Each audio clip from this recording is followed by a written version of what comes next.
doon sa tinatawag natin sa lulong pa, yung tinatawag natin mana, bahagyo, kasi napakahalaga yun.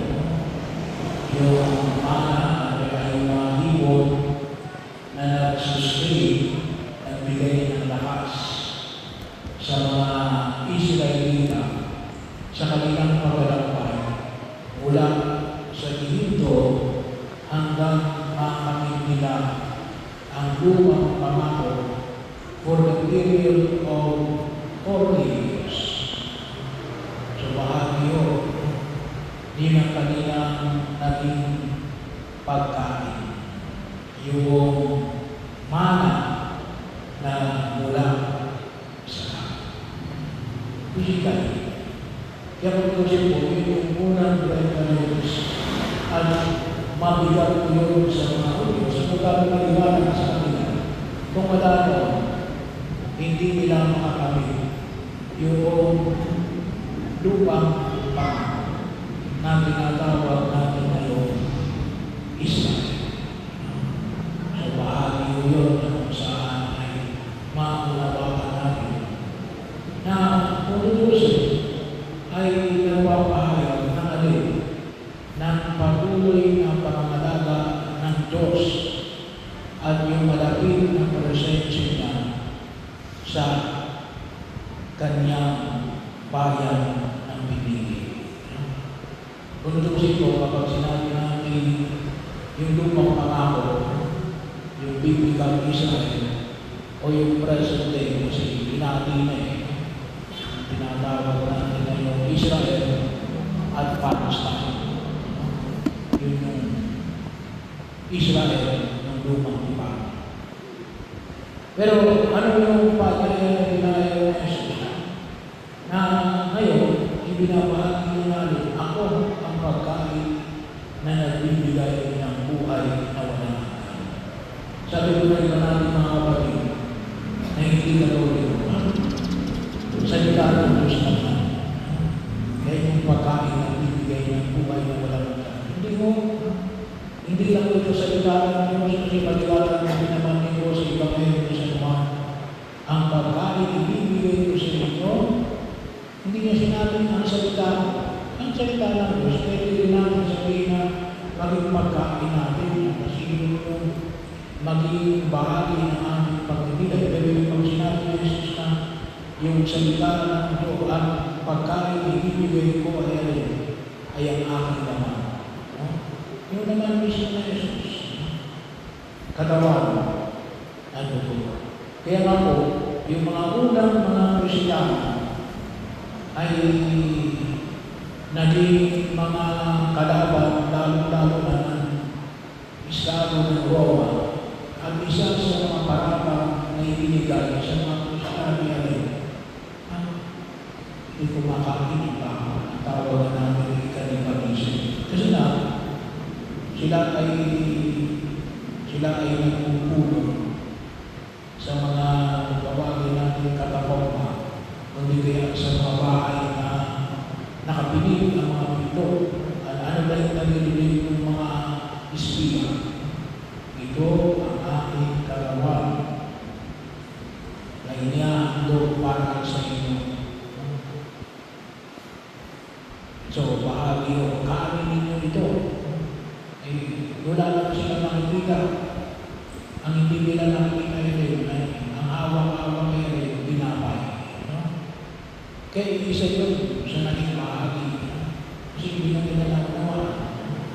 At tayo, bilang mga mananampalataya, iintindihan namin na yung sa loob ng banal na pagdiriwang ng misa, ang kapirasong tinapay yan.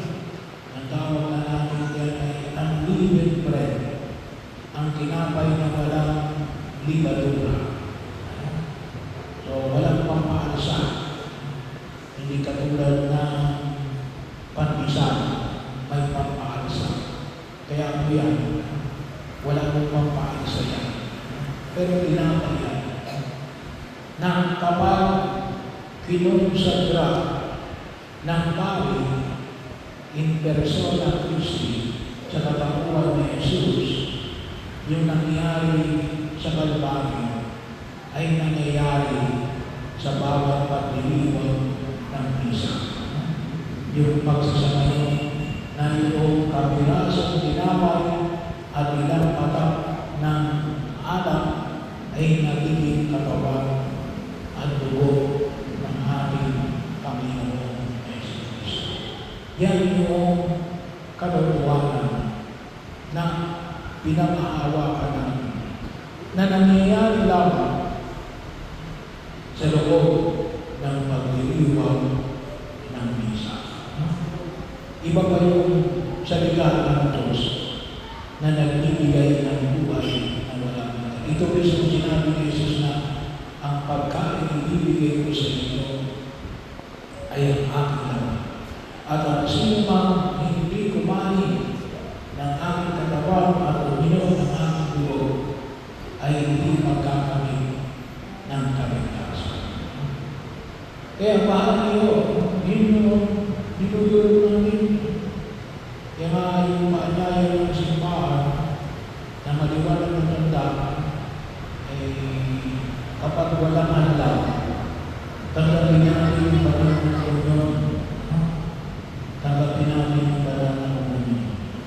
Kasi bakit? Ang tinatanggap natin ay hindi lamang Espiritu na Jesus. Ang tinatanggap natin ay katawan at dugo na Jesus. Physical. Hindi AI. Kasi uso na yung AI, artificial intelligence. Walang katawan yun. Walang dugo yun. Si Jesus, ang ibinibigay niya sa akin ay hindi lamang Espiritu. Isang biyaya na nakikita namin at sana ako higit namin pahalagahan natin.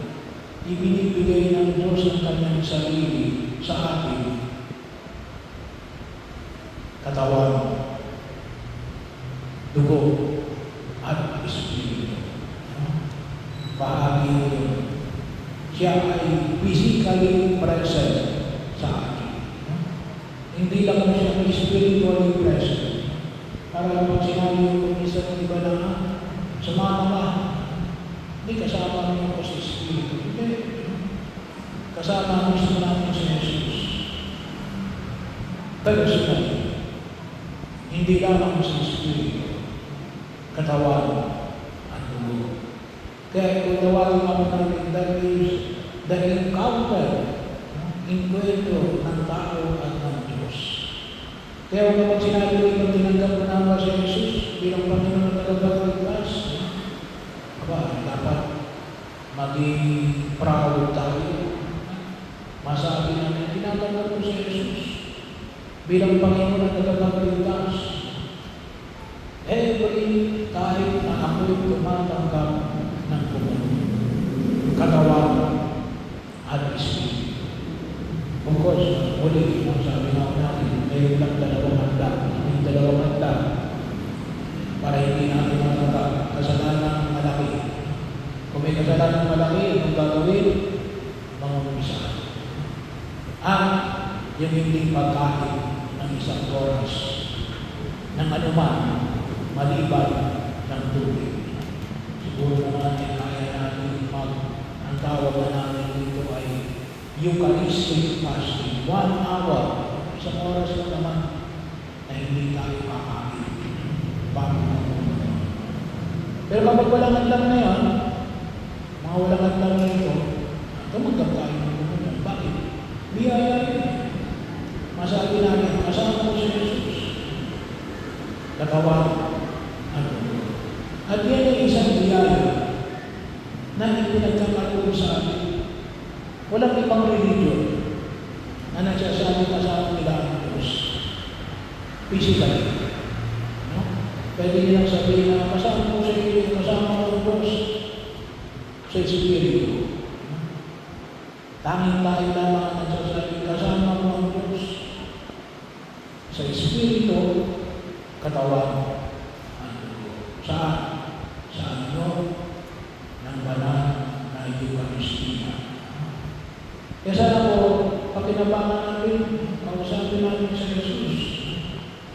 Magnilay tayo.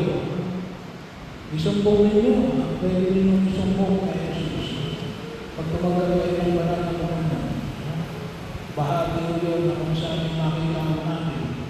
Maramdaman ninyo ang kanyang presensya. Huwag natin kalimutan. Kasi ngayong panahon na ito, na nakakalungkot, ang kalimitang iniisip ng tao ay iniwanan ako ng Diyos.